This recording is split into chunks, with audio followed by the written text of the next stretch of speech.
Welcome back to another video guys. इस video में हम डिस्कस करने वाले हैं बहुत ही ज़्यादा इंपॉर्टेंट टॉपिक जिसका नाम है आरएनए इंटरफेरेंस। ये मॉलिक्यूलर बायोलॉजी का एक रियली वेरी इंपॉर्टेंट टॉपिक है with respect to your exam point of view and your understanding also कि हमारी बॉडी के अंदर डिफरेंट डिफरेंट चीज़ें किस तरह से वर्क करती हैं। तो अब हम सबसे शुरू में देखें what do you mean by RNA interference. जैसे आपको नाम से पता चल रहा है there is going to be a RNA, इसमें एक आरएनए है। This RNA will interfere the functioning of other RNA। इसमें होगा क्या, एक आरएनए हमारे पास होता है जिसको हम बोलते हैं इंटरफेयरिंग आरएनए, आरएनए आई। इसको हम आरएनए आई से भी जानते हैं, अगर आपने कहीं पे देखा होगा। आरएनए इंटरफेरेंस में होता क्या है, एक आरएनए का मॉलिक्यूल आपके पास होगा, that RNA molecule will actually interfere with the functioning of another RNA molecule. इसको हम अनदर आरएनए जो रहेगा इसको हम बोल सकते हैं टारगेट आरएनए, टारगेट आरएनए। जैसे कि अब अगर मैं डायग्रामेटिकली आपको ड्रॉ करूं तो मान लो कि एक आपके पास एमआरएनए है, ये मेरे पास रहेगा, दिस इज आरएनए इंटरफेरेंस वाला आरएनए। ठीक है, ये आरएनए इंटरफेरेंस वाला आरएनए है। इसने क्या किया, ये हमारे पास एक लंबा RNA, this is target RNA, ये टारगेट आरएनए है। तो इस आरएनए ने क्या किया, इस टारगेट आरएनए के साथ बाइंड किया। जैसे ही इसने इसके साथ बाइंड किया तो हुआ क्या, interference with target RNA. Target RNA के साथ इसने इंटरफेयर किया। कैसे इंटरफेयर किया, इसने दो चीजें की। दो चीजों में से कोई भी एक चीज ये कर सकता है, either it will degrade the RNA, degrade the target RNA, या तो ये टारगेट आरएनए को डिग्रेड कर देगा। डिग्रेड का मतलब यह है कि तोड़ देगा, या ये इनहिबिट करेगा, inhibition of protein synthesis from this target RNA. तो हुआ क्या, आरएनए इंटरफेरेंस का क्या हुआ, मतलब क्या हुआ कि आरएनए इंटरफेरेंस का मतलब यह हुआ कि हमारा जो इंटरफेयरिंग आरएनए है, इंटरफेयरिंग आरएनए हमारे पास कौन सा है, this is our interfering RNA. इस इंटरफेयरिंग आरएनए ने क्या किया, एक जो टारगेट आरएनए हमारे पास है उसके साथ इसने बाइंड किया। जैसे इसने टारगेट आरएनए के साथ बाइंड किया, इसने टारगेट आरएनए की फंक्शनिंग को क्या कर दिया, चेंज कर दिया। पहले इस टारगेट आरएनए ने कोई प्रोटीन बनानी थी, लेकिन जैसे ही इसके साथ ये आरएनए इंटरफेरेंस वाला स्मॉल आरएनए जुड़ गया, इसने अपनी इसकी प्रोटीन की जो सिंथेसिस थी वो इनहिबिट हो गई, प्रोटीन की सिंथेसिस जो है वो रुक गई, या फिर इसका डिग्रेडेशन ही हो गया कंप्लीटली, इसका ब्रेकडाउन ही हो गया completely. So this whole process is called is RNA interference. अब एक चीज जो आपको पता होनी चाहिए वो ये है कि जब भी आप किसी आरएनए की बात करोगे, जैसे मैं एमआरएनए की यहां पे बात कर रहा हूं, this is my mRNA molecule, और ये टारगेट एमआरएनए मॉलिक्यूल की मैं बात कर रहा हूं, और ये टारगेट एमआरएनए मॉलिक्यूल दूसरे आरएनए मॉलिक्यूल्स की तरह ही होंगे। तो इसका this will be it's 5 prime और ये आएगा इसका 3 प्राइम एंड। अब जब भी आप किसी भी आरएनए की बात करोगे ना, तो आरएनए के एंड में जो है आपको नजर आएंगे कुछ रीजन्स जिनको आप बोलते हो यूटीआर। सिमिलरली दोनों एंड्स में ये रहेगा, 5 प्राइम एंड में भी यही रहेगा और 3 प्राइम एंड में भी आपके पास यूटीआर्स रहेंगे। यूटीआर होते क्या है, untranslated regions, untranslated regions. Untranslated regions वो रीजन होते हैं कि जब इस आरएनए का ट्रांसलेशन होगा, इस आरएनए से जब प्रोटीन्स बनेंगी, तो ये वाला जो पोर्शन है वो किसी भी प्रोटीन की सिंथेसिस में हेल्प नहीं करता, ये ऐसे ही आपके आरएनए में रहता है। तो इसको बोलते हैं अनट्रांसलेटेड रीजन्स। जब मैंने आपको बताया आरएनए इंटरफेरेंस, जब हमने देखी तो मैंने आपको ये बताया, आपने ये देखा भी होगा कि ये जो इंटरफेयरिंग आरएनए है वो सबसे एंड में जाके बाइंड किया। मैंने पूरे के पूरे टारगेट आरएनए के साथ जो है वो इंटरफेयरिंग आरएनए को बाइंड नहीं किया। ये इस एंड पे, जैसे this will be the 5 prime and और ये 3 प्राइम एंड है, तो यहां पे इस जो एसआई आरएनए है, ये जो ये जो आरएनए इंटरफेयरिंग वाला आरएनए है, ये किसके साथ बाइंड करता है, एक तो 3 प्राइम एंड में ये बाइंड करेगा, और 3 प्राइम एंड में भी ये ट्रांसलेटेड रीजन्स पे बाइंड नहीं करता, ये यूटीआर्स पे बाइंड करता है। तो ये चीज भी आपको याद रखनी है, interfering RNA will always bind with 3 prime UTRs of target mRNA। मतलब कि टारगेट mRNA के 3 प्राइम अनट्रांसलेटेड रीजन्स जो है उसी के साथ ही हमेशा हमारे पास इंटरफेरिंग आरएनए जो है वो बाइंड करता है। तो ये चीज रहेगी। अब आरएनए इंटरफेरेंस की अगर मैं जनरल डेफिनेशन अगर आपको बताऊं तो होता क्या है, RNA interference is a mechanism of gene regulation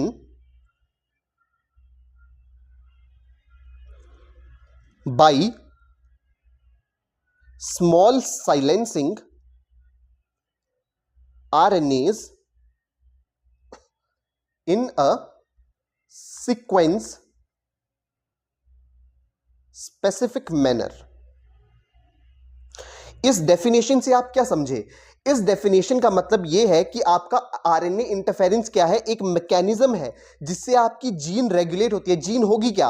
this mRNA is a gene. Gene होती क्या है? जो एक प्रोटीन को फॉर्म करती है। जिस जीन हम जनरली किसको बोलते हैं? जिससे एक प्रोटीन सिंथेसाइज होगा। तो mRNA is also a gene जिससे प्रोटीन बनेगा। तो जो आरएनए इंटरफेरेंस है एक वो मैकेनिज्म है जो रेगुलेट करता है जीन को बाय स्मॉल साइलेंसिंग आरएनए। ये स्मॉल साइलेंसिंग आरएनए की हेल्प से, ये जो स्मॉल साइलेंसिंग आरएनए है इसकी हेल्प से आपका जीन का रेगुलेशन क्या हो रहा है? आपके जीन को रेगुलेट किया जा रहा है। कैसे रेगुलेट किया जा रहा है कि या तो ये इनहिबिट हो जाएगी या डिग्रेड हो जाएगी या तो ये प्रोटीन फॉर्म करेगी। अगर ये स्मॉल जीन्स बाइंड नहीं करेंगी तो प्रोटीन सिंथेसिस होगा। अगर ये स्मॉल साइलेंसिंग जीन बाइंड कर जाती है तो या तो आपका टारगेट आरएनए डिग्रेड हो जाएगा या उसकी प्रोटीन सिंथेसिस जो है वो इनहिबिट हो जाएगी। So this is the whole definition of RNA interference. RNA interference is the mechanism of gene regulation by silencing RNAs in a sequence specific manner. Sequence specific manner क्या है? यहां पे जो आपने देखा यहां पे प्रॉपर बाइंडिंग हो रही है। जो हमारा साइलेंसिंग आरएनए है वो आपके अनट्रांसलेटेड रीजन के साथ हाइड्रोजन बॉन्ड फॉर्म कर रहा है। मतलब कि इनके बीच में कॉम्प्लीमेंटरिटी प्रेजेंट है, कॉम्प्लीमेंट्री सीक्वेंसेस प्रेजेंट है जिसकी वजह से ये बाइंड कर रहे हैं। तो ये सीक्वेंस स्पेसिफिक मैनर में हमेशा आपके पास आरएनए इंटरफेरेंस होती है।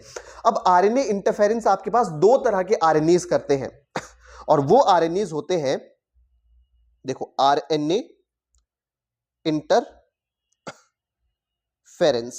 आरएनए इंटरफेरेंस दो तरह के आरएनए आपके पास करते हैं। एक होता है एसआई आरएनए और एक होता है MI RNA. Now what is SI RNA? SI RNA होता है स्मॉल इंटरफेरिंग आरएनए। इसको बोलते हैं स्मॉल इंटरफेरिंग आरएनए और ये रहता है माइक्रो आरएनए। इसको बोलते हैं माइक्रो आरएनए। अब इनके बीच में कुछ कुछ हम चीजें पढ़ेंगे कि इनके बारे में कुछ कुछ चीजें अब हम जो पढ़ेंगे। एसआई आरएनए आपके पास जो है this is double stranded RNA molecule. जो एसआई आरएनए है, स्मॉल इंटरफेरिंग आरएनए है, वो डबल स्ट्रैंडेड आरएनए मॉलिक्यूल रहता है। मतलब कि दिस इज आरएनए और ये आरएनए, तो ये दोनों डबल स्ट्रैंडेड आरएनए मॉलिक्यूल है। तो इसको बोलते हैं RNA, SI RNA, small interfering RNA. Small interfering RNA is double stranded RNA molecule. ठीक है। अब दूसरा है micro RNA. Micro RNA is a single stranded RNA molecule which loops over itself. मतलब ये क्या है? सिंगल स्ट्रैंडेड आरएनए मॉलिक्यूल है। मतलब मान लो कि ये एक सिंगल स्ट्रैंडेड मॉलिक्यूल है लेकिन ये अपने ऊपर ही लूप कर लेता है। फॉर एग्जांपल ये कुछ इस तरह से आपको नजर आता है। तो ये क्या है? इसका 5 प्राइम एंड और ये इसका 3 प्राइम एंड। तो ये हमारे पास जो है आरएनए मॉलिक्यूल है। Micro RNA is a single stranded RNA molecule. इनके बीच में जो सीक्वेंसेस है इनमें कॉम्प्लीमेंटैरिटी प्रेजेंट होती है जिसकी वजह से ये अपने ऊपर ही लूप फॉर्म कर लेता है। जैसे कि टीआरएनए आपने देखा होगा, तो टीआरएनए में भी क्या है? आपके पास कॉम्प्लीमेंट्री स्ट्रैंड्स प्रेजेंट है तो वो अपने ऊपर ही जो है वो लूप कर लेता है, अपने ऊपर ही कॉम्प्लीमेंट्री स्ट्रैंड्स जो है वो फॉर्म करेगा। तो miRNA, micro RNA is a single stranded RNA, लेकिन वो डबल स्ट्रैंडेड आरएनए की तरह नजर आपको आता है। दूसरा, SI RNA can be endogenous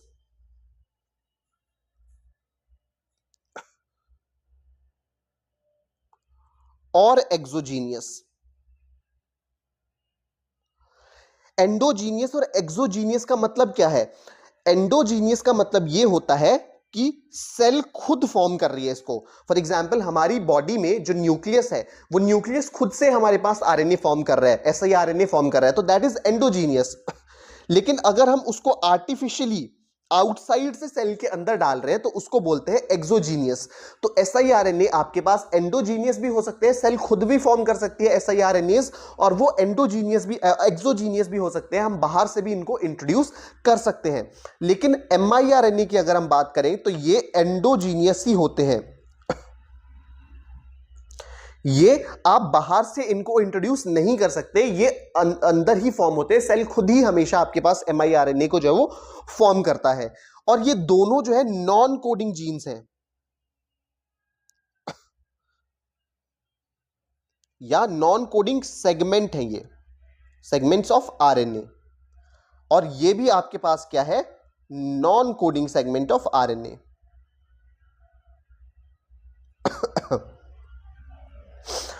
non coding segment of RNA क्या होता है? नॉन कोडिंग सेगमेंट वो होते हैं जो किसी प्रोटीन के लिए कोड नहीं करते। जैसे कि अगर हम बात करेंगे मैच्योर आरएनए की, तो मैच्योर एमआरएनए की, तो mature mRNA is a coding gene, coding RNA आप इसको बोल सकते हो, कोडिंग सेगमेंट है ये आरएनए का। इसमें क्या होगा कि एमआरएनए के पास एक इंफॉर्मेशन है जो कि वो कन्वर्ट करता है प्रोटीन सिंथेसिस करके। लेकिन जब आप एसआईआरएनए या एमआईआरएनए की बात करते हो तो ये किसी भी प्रोटीन के लिए कोड नहीं करते। जैसे टीआरएनए, टीआरएनए भी किसी प्रोटीन के लिए कोड नहीं करता। TRNA is an adapter molecule जो कि अमीनो एसिड को कैरी करता है अपने साथ, लेकिन वो खुद कोई प्रोटीन फॉर्म नहीं करता। प्रोटीन फॉर्म करने में हेल्प करता है, किसके प्रोटीन के फॉर्म करने में हेल्प करता है? एमआरएनए की। तो अल्टीमेटली हमारे पास कोडिंग जीन्स या कोडिंग सेगमेंट या कोडिंग आरएनए कौन सा होता है? Only mRNA. और ये जो एसआईआरएनए और एमआईआरएनए है, these are also non coding segments. Sorry, तो these are also non coding segment. अब जब हम बात करते हैं इनके फंक्शंस की, ये जो साइलेंसिंग आरएनए है ये अपना दो फंक्शन परफॉर्म करते हैं। फर्स्ट इनका फंक्शन क्या है? Inhibition of protein synthesis. ये प्रोटीन सिंथेसिस को इनहिबिट करते हैं, या दूसरा एमआरएनए डिग्रेडेशन ये कर देते हैं। यही दो फंक्शंस रहते हैं आपके दोनों एमआईआरएनए और एसआईआरएनए के। अब कब ये प्रोटीन का इनहिबिशन करेंगे और कब ये एमआरएनए की डिग्रेडेशन करते हैं, ये डिपेंड करता है उनकी बाइंडिंग से। फॉर एग्जांपल मान लो this is mRNA, target mRNA, और यहां पे भी आपने देख लिया दिस इज टारगेट एमआरएनए।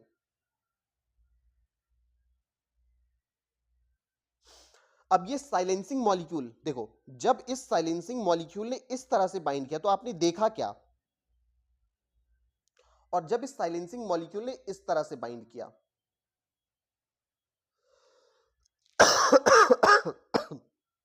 तो इससे हमको क्या पता चला? इनहिबिशन कब होता है? जब हमारे पास सीड सीक्वेंस ओनली होता है, दैट इज पार्शियल कॉम्प्लीमेंटैरिटी। पार्शियल कॉम्प्लीमेंटैरिटी का मतलब क्या है कि मान लो आपका ये जो टारगेट एमआरएनए है, ये जो 20 टारगेट एमआरएनए जो आपके पास साइलेंसिंग एमआरएनए, साइलेंसिंग एसआईआरएनए या एमआईआरएनए है, उसके पास 25 बेस पेयर्स हैं। लेकिन उस 25 बेस पेयर में से सिर्फ 5 ऐसे बेस पेयर हैं जो कॉम्प्लीमेंट्री है टारगेट एमआरएनए के। तो इसमें क्या होगा? इसमें पार्शियल कॉम्प्लीमेंटैरिटी आपको नजर आ रही है। इट मींस यहां पे कुछ ही सेगमेंट्स जो कुछ ही जो बेस पेयर्स है, कुछ ही न्यूक्लियोटाइड्स आपके पास आरएनए जो एसआईआरएनए या एमआईआरएनए के है वो बाइंड करेंगे टारगेट एमआरएनए के साथ। तो जब आपके पास पार्शियल कॉम्प्लीमेंटैरिटी होती है उस केस में आपका जो साइलेंसिंग आरएनएज है वो आपकी प्रोटीन की सिंथेसिस को इनहिबिट करते हैं। लेकिन जब ये कॉम्प्लीमेंटेरिटी आप देख रहे हो कि सारे के सारे बहुत ही ज्यादा कॉम्प्लीमेंटेरिटी है, मतलब अगर 25 बेस पेयर है तो उसमें से 22 बेस पेयर जो है वो कॉम्प्लीमेंट्री है टारगेट एमआरएनए के, तो क्या होगा यहां पे अच्छे से ये बाइंड करेंगे। तो जब इनकी जो कॉम्प्लीमेंटेरिटी है वो अच्छी होती है, बाइंड वो अच्छे से करते हैं, तो उस केस में एमआरएनए का जो है वो डिग्रेडेशन होता है रादर देन प्रोटीन इनहिबिशन। तो इस केस में, और ये एसआईआरएनए और एमआईआरएनए दोनों का फंक्शन यही होता है। एसआईआरएनए भी आपका जो है वो प्रोटीन इनहिबिशन कर सकता है, एमआईआरएनए भी प्रोटीन इनहिबिशन कर सकता है। एसआईआरएनए भी आपके पास डिग्रेडेशन करता है और एमआईआरएनए भी आपके पास डिग्रेडेशन करता है। लेकिन ये डिपेंड किस पे करता है? वो डिपेंड करता है कॉम्प्लीमेंटेरिटी पे, कि कितने अच्छे से वो बाइंड कर रहा है टारगेट मॉलिक्यूल के साथ। लेकिन जब हम बात करेंगे यहां पे एसआईआरएनए की, तो इनका जो प्राइमरी फंक्शन है, जैसे मैंने आपको बोला कि ये दोनों कर सकता है, ये डिग्रेडेशन भी कर सकता है और ये इनहिबिशन भी कर सकता है, लेकिन एसआईआरएनए प्रेफर जनरली करता है, प्राइमरी फंक्शन जो इसका रहता है वो है डिग्रेडेशन, और एमआईआरएनए का जो प्राइमरी फंक्शन है वो होता है इनहिबिशन। तो जब मैच द कॉलम में डिफरेंट टाइप्स ऑफ आरएनएज आपके पास आ जाए, उसमें एमआईआरएनए एसआईआरएनए भी है, और दूसरे वाले कॉलम में दो अलग अलग तरह से दे रखा है कि डिग्रेडेशन होगा और दूसरे में इनहिबिशन ऑफ प्रोटीन सिंथेसिस, तो आप एसआईआरएनए को मैच करोगे इसके साथ कि वो डिग्रेड करता है एमआरएनए को, और आप एमआईआरएनए को मैच करोगे किसके साथ कि वो इनहिबिट करता है प्रोटीन की सिंथेसिस को।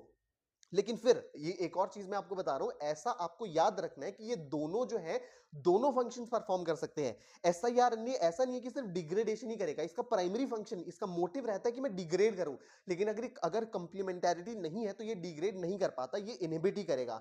सिमिलरली एमआईआरएनए का प्राइमरी फंक्शन तो ये है कि मैं इनहिबिट करूंगा, लेकिन अगर कॉम्प्लीमेंटेरिटी, इसकी कॉम्प्लीमेंट्री जो है वो स्ट्रैंड उसको नहीं मिला या कॉम्प्लीमेंट्री स्ट्रैंड उसको पक्के से मिल गया, तो वो डिग्रेडेशन भी कर सकता है। अब हम देखते हैं किस तरह से एमआईआरएनए और एसआईआरएनए आपके पास इनहिबिशन करते हैं। तो लेट्स टॉक अबाउट दैट। अब पूरा मैकेनिज्म हम यहां पे पढ़ने वाले हैं एसआईआरएनए का। एसआईआरएनए कैसे आपकी प्रोटीन की इनहिबिशन या डिग्रेडेशन करता है। सबसे पहले मान लो कि आपके पास एक एसआईआरएनए मॉलिक्यूल रहता है, और आपको पता है siRNA is a double stranded RNA, तो ये आरएनए आरएनए कॉम्प्लेक्स है। ये एंडोजीनियस भी हो सकता है और ये एक्सोजीनियस भी हो सकता है। तो सबसे पहले आपकी बॉडी के अंदर क्या है? RNA RNA double stranded RNA molecule present है। अब इस डबल स्ट्रैंडेड आरएनए मॉलिक्यूल की सबसे पहले क्या होगी? क्रॉपिंग होगी, और क्रॉपिंग करता है आपके पास ड्रोशा, ड्रोशा प्रोटीन। ड्रोशा प्रोटीन आपके आरएनए को एक साइजेबल स्ट्रैंड में कन्वर्ट कर देता है। जैसे ये बहुत लार्ज है, अभी ये जो है वो लार्ज है, लेकिन आफ्टर क्रॉपिंग अब ये बन जाएगा स्मॉल मॉलिक्यूल। इससे भी छोटा बना देते हैं इसको, तो ये इतना सा मॉलिक्यूल आपके पास बन गया। अब आप इसको बोल दोगे एस आई आरएनए, ठीक है। अब ये एस आई आरएनए आपके पास जो है वो बाइंड करता है एक कॉम्प्लेक्स के साथ जिसको आप बोलते हो रिस्क कॉम्प्लेक्स। तो ये एस आई आरएनए आपके पास एक रिस्क कॉम्प्लेक्स के साथ बाइंड कर देता है, this is risk complex. Risk complex का मतलब होता है आरएनए इंड्यूस्ड, रिस्क का मतलब हुआ RNA induced silencing complex.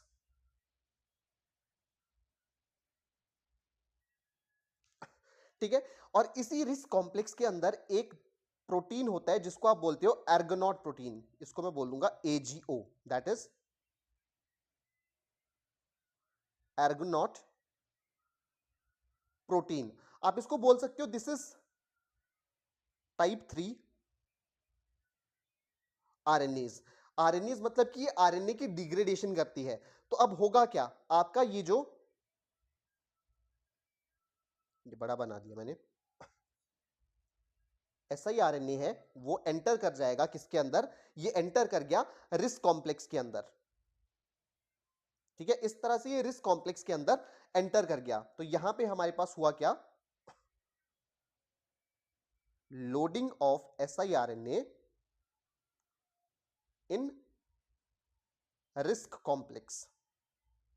Risk complex के अंदर इसकी लोडिंग हो गई। जैसे ही ये रिस्क कॉम्प्लेक्स के अंदर लोडिंग होगी तो जो ये एर्गोनॉट प्रोटीन आपके पास प्रेजेंट है, ये क्या कर देता है, इन दोनों स्ट्रैंड में से एक स्ट्रैंड को तोड़ देगा, इसकी ब्रेकडाउन करेगा। तो होगा क्या अल्टीमेटली आपके पास, ये आपको नजर आएगा एर्गोनॉट प्रोटीन,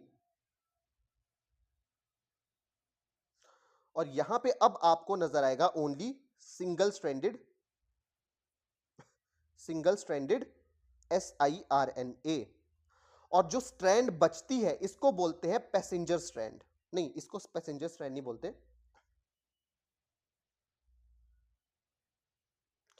ये जो स्ट्रैंड बचती है इस स्ट्रैंड को बोलते हैं guide strand.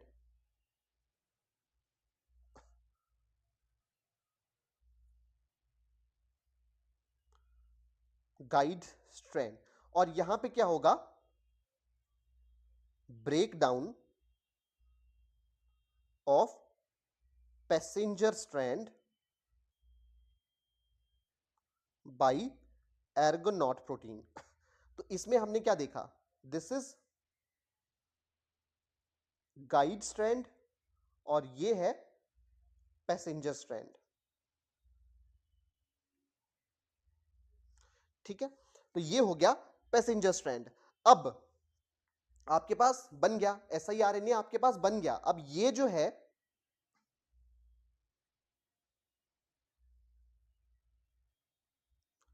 will attack target mRNA and bind at the 3' UTR। अब 3' UTR पे जाके ये बाइंड करेगा और उसके बाद दो फंक्शन ये परफॉर्म कर सकता है, either protein inhibition, protein synthesis inhibition, या RNA डिग्रेडेशन। जनरली होता क्या है RNA डिग्रेडेशन में, ये जो RNA डिग्रेडेशन होता क्या है, जो आपका आर्गेनॉट प्रोटीन है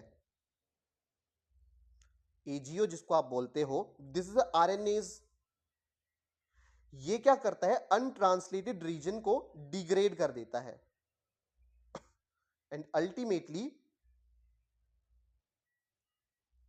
other RNAs will come and degrade the whole mRNA। तो इस तरह से आपका जो है प्रोटीन, आपका जो MIRNA है, SIRNA है, आपकी प्रोटीन जीन की मतलब आपका जो SIRNA है किस तरह से आपकी जीन की रेगुलेशन करता है। सबसे पहले इसने क्या किया, आपके पास एक लार्ज आपके पास एक लार्ज मॉलिक्यूल प्रेजेंट है, साइलेंसिंग मॉलिक्यूल प्रेजेंट है, जो आपके पास large silencing RNA molecule present है जिसको आप SIRNA बोलोगे। ठीक है, इसकी सबसे पहले क्रॉपिंग होगी। क्रॉपिंग कौन करेगा, ड्रोशा प्रोटीन आपके पास इसकी जो है वो क्रॉपिंग करेगा और आपके पास एक साइजेबल साइज में जो है वो आपके पास SIRNA मिल जाएगा। उसके बाद इस SIRNA की जो है वो लोडिंग होती है किसमें, रिस्क कॉम्प्लेक्स में। रिस्क कॉम्प्लेक्स का मतलब होता है RNA इंड्यूस साइलेंसिंग कॉम्प्लेक्स। इस रिस्क कॉम्प्लेक्स में एक प्रोटीन होती है जिसको हम बोलते हैं एर्गोनॉट प्रोटीन। ये एर्गोनॉट प्रोटीन जो है out of these two strand एक स्ट्रैंड की डिग्रेडेशन कर देती है। जिस स्ट्रैंड की डिग्रेडेशन होती है उसको बोलते हैं पैसेंजर स्ट्रैंड, और जो बचा स्ट्रैंड है वो है गाइड स्ट्रैंड। और ये अल्टीमेटली गाइड स्ट्रैंड हमारे पास जो है वो बाइंड करता है टारगेट mRNA के साथ और उसकी प्रोटीन इनहिबिशन को इनहिबिट करेगा या फिर जो है RNA डिग्रेडेशन कर देगा। तो ये आपके पास रहता है SIRNA का फंक्शन। अब हम अगले की बात करेंगे miRNA। ओहो,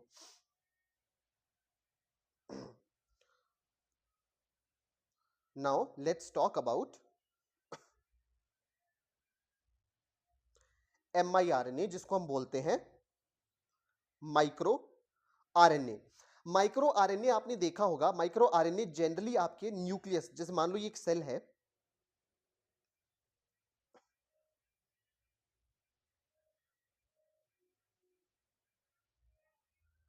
ये एक, नहीं ऐसा सेल नहीं बनना चाहिए था, ये पूरा फिट हो जाए ना।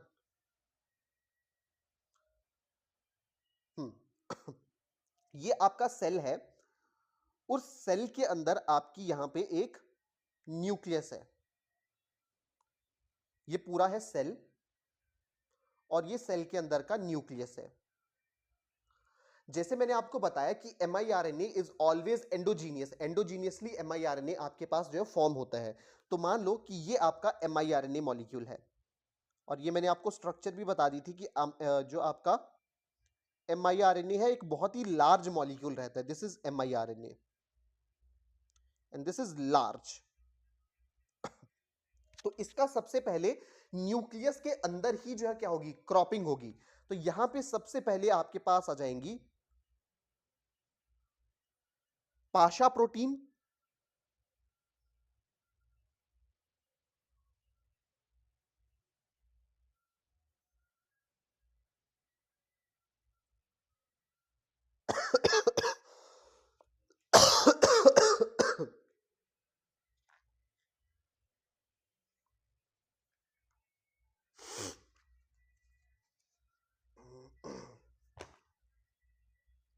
Okay I am really really really very sorry.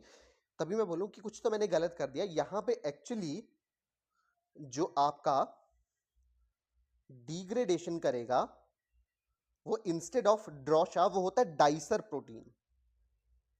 Dicer protein आपके पास डिग्रेडेशन करता है। तो जहां पे ड्रॉशा मैंने बोला था वहां पे आप डाइसर कर लेना। ड्रॉशा आपके पास mRNA में यूज होता है और वो भी न्यूक्लियस के अंदर। तो अब mRNA की हम यहां पे बात कर लेते हैं। mRNA में आपके पास large mRNA micro RNA molecule present है। उसकी सबसे पहले क्रॉपिंग की जाएगी। क्रॉपिंग में आपके पास दो प्रोटीन का यूज किया जाता है, एक होता है पाशा और एक होता है ड्रॉशा।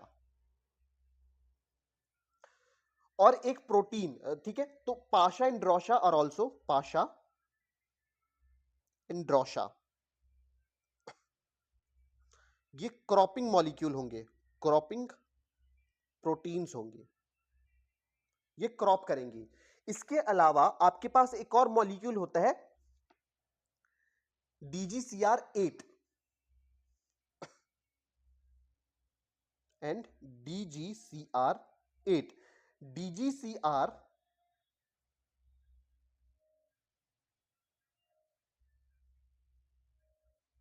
is a stabilizing protein।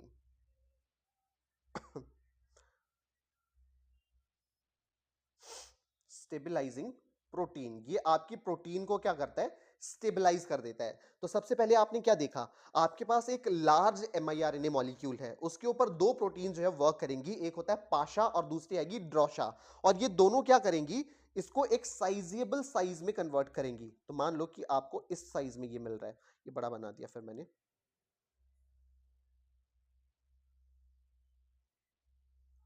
इस साइज में। अब ये सिंगल स्ट्रैंडेड आरएनए मॉलिक्यूल है, याद रखना। और जब इसका ब्रेकडाउन होगा, this is also single stranded RNA molecule.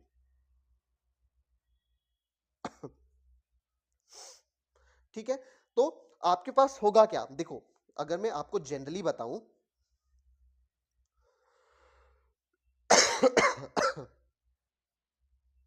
आपके पास होगा mRNA फॉर्मिंग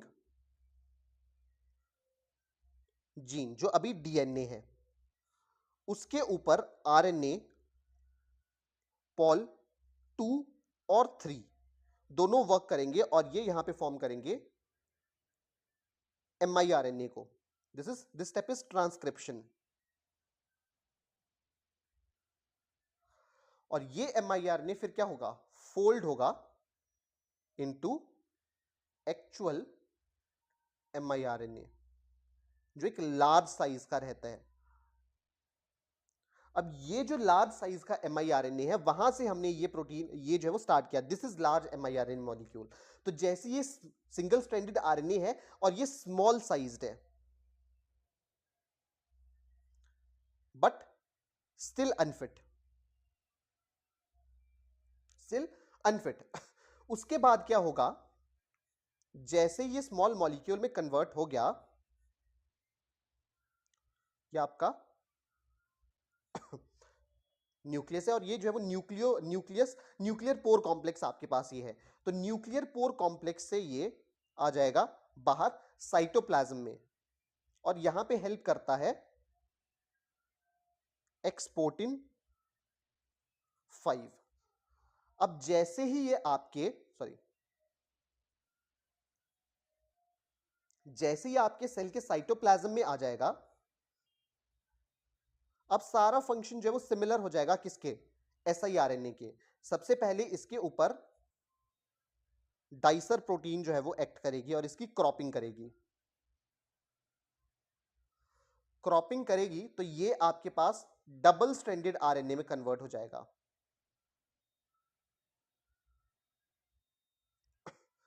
ठीक है, इसने यहां पे क्रॉपिंग की और इसको डबल स्ट्रैंडेड, जैसे मान लो हो सकता है कि इसने ये सारे जो है वो तोड़ दिए, ये सारे जो आरएनएस है, because dicer is RNS molecule, तो इसने क्या किया, यहां पे ये वाले मॉलिक्यूल को तोड़ दिया और अल्टीमेटली आपके पास जो है वो आरएनए आरएनए कॉम्प्लेक्स मिल गया, डबल स्ट्रैंडेड आरएनए आपके पास बन गया। तो यहां पे ये क्या बन गया, डबल स्ट्रैंडेड आरएनए। उसके बाद अगेन इसकी लोडिंग किस पे होगी, रिस कॉम्प्लेक्स पे होगी, जैसा नॉर्मल है, लोडिंग ऑन रिस कॉम्प्लेक्स। रिस कॉम्प्लेक्स में इसकी लोडिंग हो जाएगी जिसमें एर्गोनॉट प्रोटीन भी प्रेजेंट है। अब मैं ये पूरा समझाऊंगा नहीं, एर्गोनॉट प्रोटीन है, रिस कॉम्प्लेक्स में इसने लोडिंग कर दिया। उसके बाद जो रहेगा ब्रेकडाउन ऑफ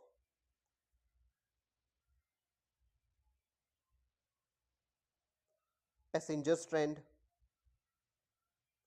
पैसेंजर स्ट्रैंड का ब्रेकडाउन करेगा आर्गोनॉट, तो यहां पे फिर आपके पास ये एर्गोनॉट हो गया और आपके पास यहां पे ये स्ट्रैंड रहेगा और अल्टीमेटली आपका जीन एक्सप्रेशन हो जाएगा।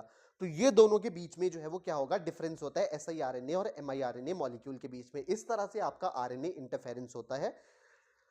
I hope you like this video. If you like this video, do like, share and subscribe our channel and please support us for more amazing videos like this. Next video हम करने वाले हैं types of RNA molecules, जो बहुत ही ज्यादा surprising होगा।